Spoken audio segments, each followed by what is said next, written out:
आज मैं आप लोगों के लिए लकार ज्ञान लेकर जो बहुत किसी भी धातु रूप के लिए लकार ज्ञान जरूरी है। अगर धातु रूप आप पढ़ना चाहते हैं तो इसके लिए लकार का ज्ञान जरूरी है। इसलिए मैंने लकार के बारे में लिखा है। ये क्या है? लकार है। लकार मतलब टेंस। एक और एक दिन मैं बताया था, ये टेंस है और टेंस का मतलब होता है टाइम से, और टाइम का मतलब होता है भरोसे। तो अगर आप टेंस के बारे में जानना चाहते हैं तो वर्ब के बारे में जानना होगा, और वर्ब चलता है लकारों में, भिन्न भिन्न लकारों में। तो लट लकार जिसको हम प्रेजेंट टेंस कहते हैं, हिंदी में वर्तमान काल कहते हैं। लंग लकार जिसको पास्ट टेंस कहते हैं, हिंदी में भूतकाल कहते हैं। और लिट लकार जो फ्यूचर टेंस है, जिसको हम हिंदी में भविष्यत काल कहते हैं। और विधिलिंग जो चाहिए अर्थ में होता है, उसको पोटेंशियल मूड अंग्रेजी में कहते हैं। नया नाम मैंने दिया इसको, पोटेंशियल मूड, यानी चाहिए अर्थ में उसे पढ़ना चाहिए, उसे लिखना चाहिए, उसे जाना चाहिए, विधिलिंग होता है। लोट लकार इंपरेटिव मूड है। इसमें आदेश होता है, तुम जाओ, तुम खाओ, तुम बैठो, तुम लिखो, वह पढ़े, वह जाए, वह खाए इत्यादि इंपरेटिव मूड रहता है लोट लकार। इसको अंग्रेजी में इंपरेटिव मूड कहते हैं। तो मैंने अंग्रेजी में भी दिया है इसलिए कि सब्स्टिट्यूट रहने पर बच्चे को समझने में दिक्कत नहीं हो। चूंकि इंग्लिश मीडियम के छात्र हैं तो उनको अंग्रेजी से भी इसको समझ सकते हैं। एक धातु रूप को लिख रहा हूं, जैसे प्रेजेंट टेंस मैंने एक लिया गम धातु, तो गम धातु का होता है गच्छति। अब एक गच्छति जो लट लकार में है, यह लिट लकार में हो जाएगा अगच्छत। एक एक ले रहा हूं। इसका मूल है गम, अगच्छत। लंग लकार, सॉरी, क्षमा चाहेंगे, लंग लकार में अगच्छत, लिट लकार में हो जाएगा गमिष्यति।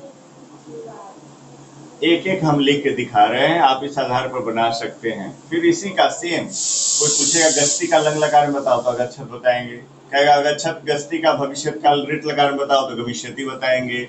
फिर विधिलिंग जिसको पोटेंशियल मूड मैंने लिखा, उसके लिए अगर होगा तो हो जाएगा गच्छेत।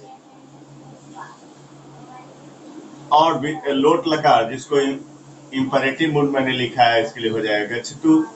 इस प्रकार आप देखेंगे एक एक रूप मैंने दिया है। अब दूसरा भी कोई आप लेकर के बना सकते हो।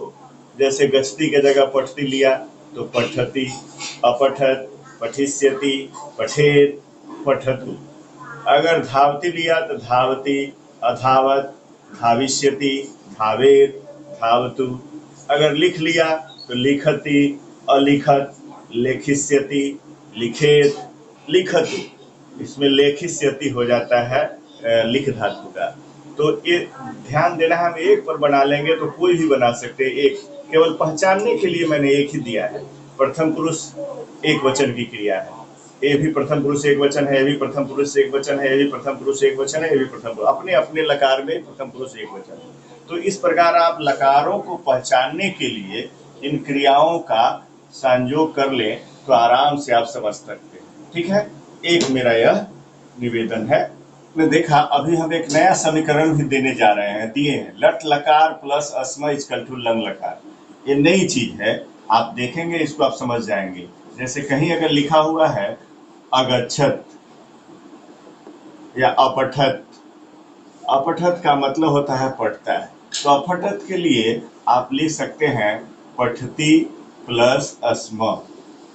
देखिए कितना अच्छा, इतना के बदले में एक क्रिया हो गई। अब फिर हम दो भी लिख सकते हैं जानकारी के लिए, लिखती प्लस अस्म, तो हो जाएगा अलिखत। अब बना सकते हैं, नया समीकरण है यह। अब इसका भी अर्थ जो होता है अलिखत, उसका अर्थ है हुआ, इसका अर्थ हो गया लिखती अस्म। अगर लिखा हुआ है अपश्यत तो इसको आप बना सकते हैं पश्यति अस्म। अगर आपको लिखा हुआ है अपठत अगच्छत तो अगच्छत के लिए आप बना सकते हैं गच्छति अस्म।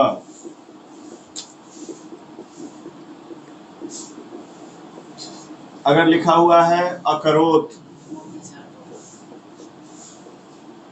तो आप बना सकते हैं करोति स्म, करता था। अब इस तरह से आपने देखा अलिखत, अपठत, अखादत, खाया, इटेन, इट एट, इटेन, अखादत एट। तो आप इसके लिए बना सकते हैं खादती अस्म। अगर है कहीं लिखा हुआ अवसत, रहता था, तो इसके लिए बना सकते हैं वसती अस्म।